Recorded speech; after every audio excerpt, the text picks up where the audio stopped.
Hello, welcome to the latest episode of this mouthful of a show. Bears boldly go, Disco Decks, Lower Decks. Double colon usage in there. It's Hi, we are continuing our watch of Star Trek Lower Decks and giving you our thoughts on the episodes. This week we are looking at episode 7, Much Ado About Boimler, and episode 8, Veritas. What do you think then? Boimler first. I love the dog. Yeah, the dog was great, wasn't it? Yeah, so Tandy decides she's going to perfectly recreate a dog, an Earth dog, but she has no idea what an Earth dog is. Other than what it looks like. Yes. Yeah. So you have these all throughout this episode. You have these like gags of the dog's eyeballs turning into bats and flying out, or its jaw opening completely, and yeah, it's brilliant.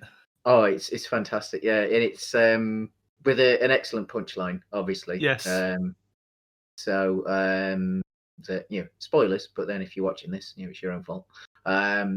Spoilers for all episodes that we discuss. The punchline being that the dog can speak, that the dog is completely sentient, and that she didn't know that Earth dogs weren't. Yeah, but they couldn't transmorph into flying bats, and they couldn't open their jaws that wide and turn into big old spiders and what have you. It's potentially my favorite joke in the whole show. Yeah. I like that the implication that most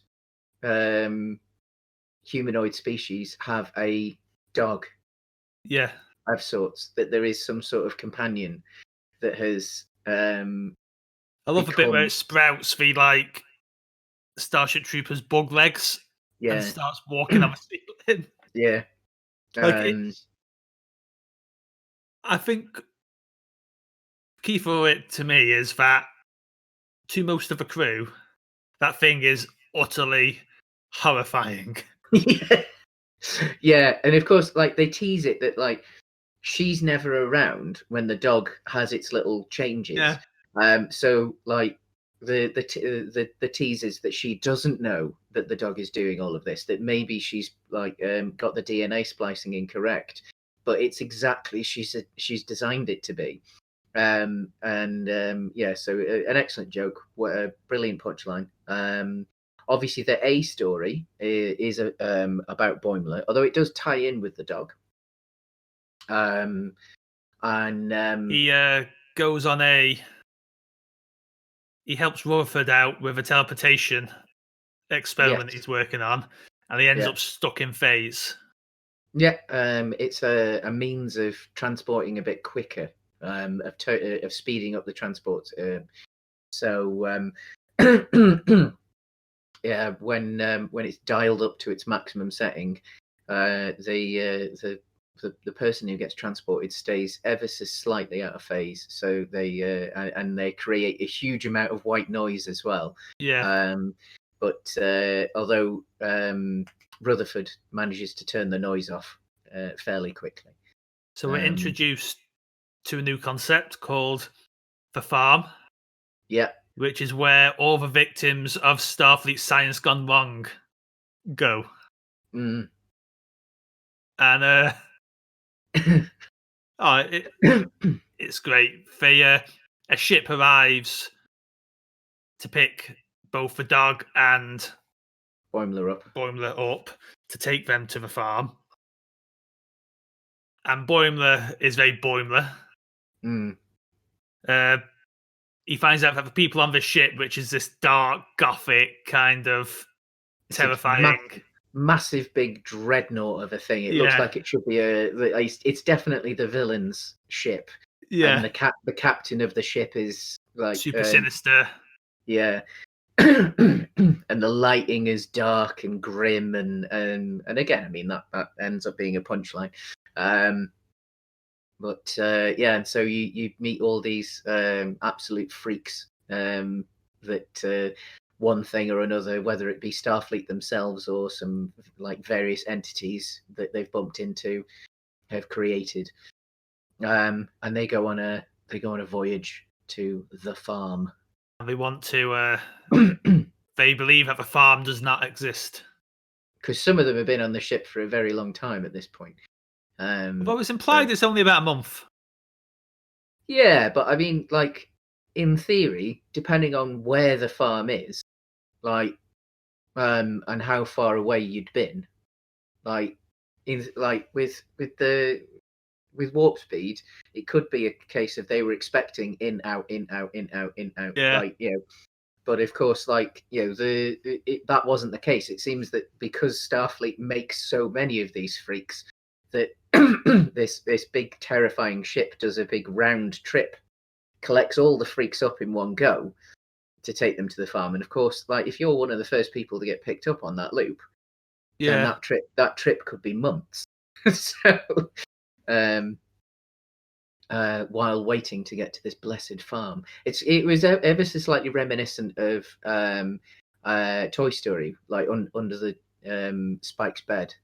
And the freaks that he'd created. I thought that was a nice little, like, possibly cultural reference there, of keeping it, like, I mean, obviously it's an adult cartoon, but like keeping it scary, but without it being like truly terrifying. Like, and I think that was quite nicely done.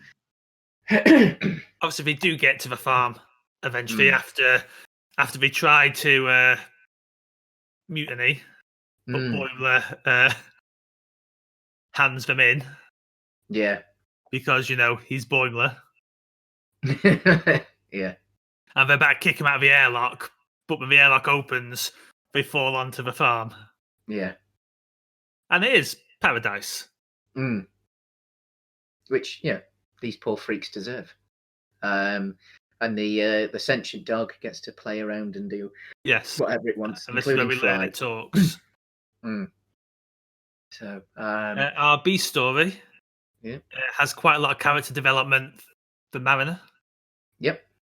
Her old friend from the academy, who's now a captain, comes to be a substitute captain because the bridge crew are going to do a covert ops. Yeah, involving seeds. Yep. And she asks Mariner to be her number one. Which is a nice little nod to when Picard and crew have done similar. In fact, they're wearing the same like ninja costumes that Picard and crew would have done.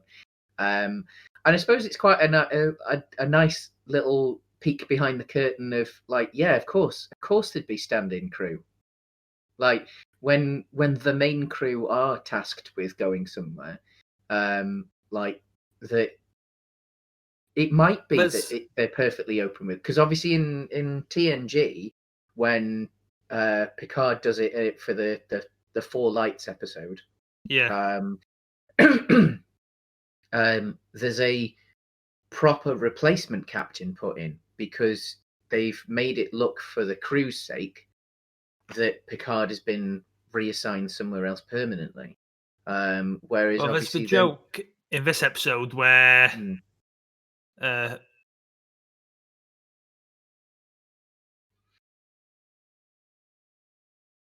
friend Ramsey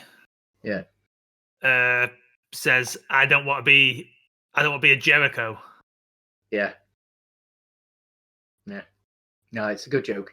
Good, excellent episode. But yeah, so you have a Mariner who's acting like she's shit at the job because she doesn't want to be promoted or be taken by Ramsey to her ship to be her number one. Like, because Ramsey's going to get her own proper permanent posting, isn't she? So, but there's the point where when the shit hits the fan, basically, and Mariner drops the whole thing and is Mariner. Yeah. Because now it's important. Yeah. And I And she think saved. it's a wonderful part of a character I really like, Mm, that she'll goof off, she'll do all this stuff, but when it actually matters, mm. she's like on ball. Yes. Yeah. Definitely. Definitely. I think on the Good whole, episode. yeah, I really enjoyed this episode. Another very strong one. I think, as with all of them, really, it's another case of this is most certainly a team that knows Star Trek, that loves Star Trek, that puts references in not just to appease that part of internet fandom, Yeah. but because they just love the form, like they love the show, and they've managed to get a really nice balance with it. It's very impressive, very very impressive. But on to Veritas. episode, yes, Veritas. Remind me again on So this this episode. is the episode that plays with all that notion of uh, the bridge crew being on trial. Oh yes, And it yes, yes, plays yes. out in this wonderful flashback Yeah. episode Mm, that they were all, well, apart from Boimler team, yeah. they were all part of something that happened, but none of them Yeah. has quite None of full. them have. Yeah, yeah. Um, So you have Mariner telling her side of it. So they're in a cell and they're brought up to what looks like a trial room, mm, and you've got the bridge crew suspended in in this midair. beam, yeah, Yeah, and looks really ominous, and then this like scary looking like warrior alien steps forward and starts yeah. accusing them and asking them questions. So you've got Mariner that tells.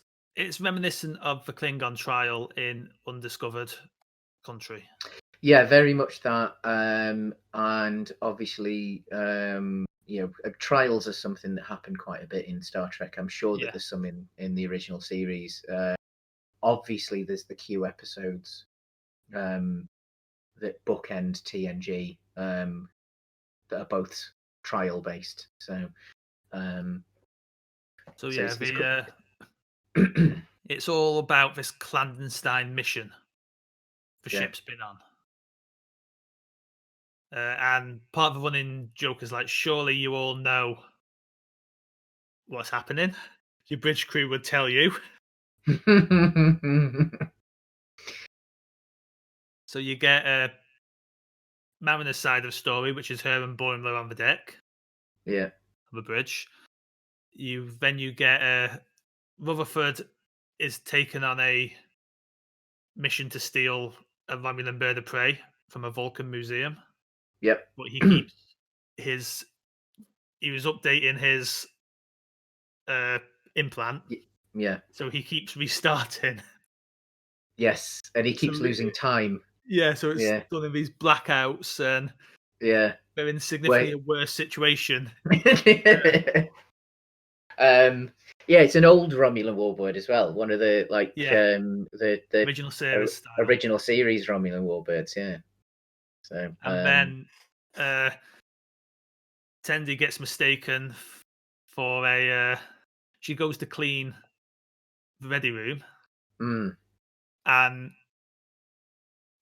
Ransom and two others show up and go, "Are you the cleaner?" yeah. And Of she's like, course, "Yeah, cleaner is in the like say the person who does hits and or cleans up messes and stuff yeah." like that. Like murder cleaner as opposed to Well, I love the gag at the end of her part of the story where she takes out all the bad guys, yeah. and they're like, "You were just meant to teleport us out of here." Yeah, very really good. But yeah, it's finally revealed that. Oh, and as the guy who's unhappy with these renditions of a story, Mm. He keeps threatening to kill them by eel Mm. and lower them into A a vat of jar full giant of eels. eels. Yeah. But what turns out, it's actually a party Yes. because the mission later on was to rescue This man. this guy. Yeah, Yeah. and it was all a celebration to honor the bridge crew. Yeah. But because they didn't know the story, they Yeah. ruined this party. Yeah. And of course, the Um, party has to come to an end because it's in a hired yeah, venue. and the guy who we thought was the judge was just waiting. Yeah, just waiting for the next party to start. So it ends with the crew deciding that actually mm, you need to tell us more. yeah.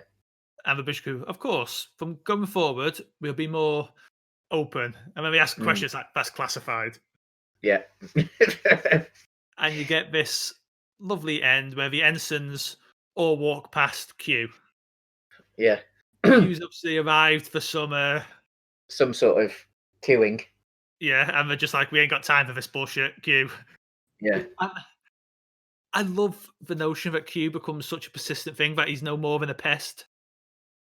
Like, he's no longer this terrifying god. He's just this inconvenience to starship crews. But then he loves humans so much Yeah. that, like, I don't think he is a danger as such. I I don't think he's really ever been a danger. I I think just maybe love to start with. the implication of a joke. And Yeah. you even see it in early Deep Space Nine, right? Where Mm, Cisco decks him and is yeah. like, I'm not Picard. Yeah. And I like that the more and more Q is potentially spread out from the Yeah. Enterprise to try and find himself a second Picard. Yeah. But he's just a nuisance. He's this Yeah. thing that you might run into. But I mean, he'd again. I mean, I think he genuinely loves and is fascinated by humans, and therefore you've got a. What I love is because of the fact that he is, for all intents and purposes, a god. Mm, And I just like that that can become so mm, run of the mill yeah. Yeah. I get you. that Yeah. it's just like, oh, it's a Q. You've shown up. What do you want, but Q? but predominantly that queue, although there is implications in this season that there are other queues Yeah, that are being Q-ish.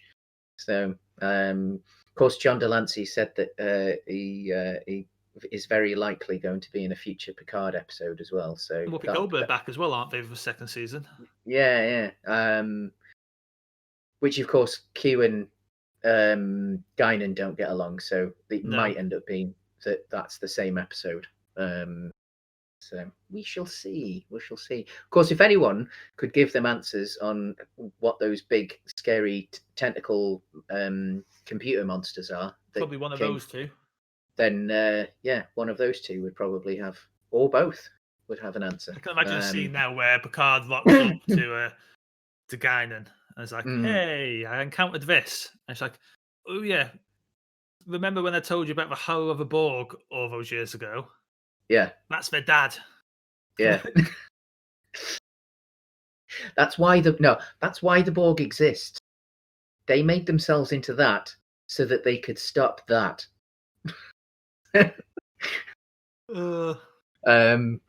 Anyway, we diverse. I think we've covered those two episodes adequately. Another two fine installments in this series. Obviously, next episode we will finish off season 1 with episodes 9 and 10. Spoilers, we have already watched them, and they were very good. So I think we might be gushing a little bit in the next episode. Obviously, we'll have a quick review of the season as a whole in that episode as well. But in the meantime, thank you very much. Live long and prosper. We'll see you next week. And we'll see you next week.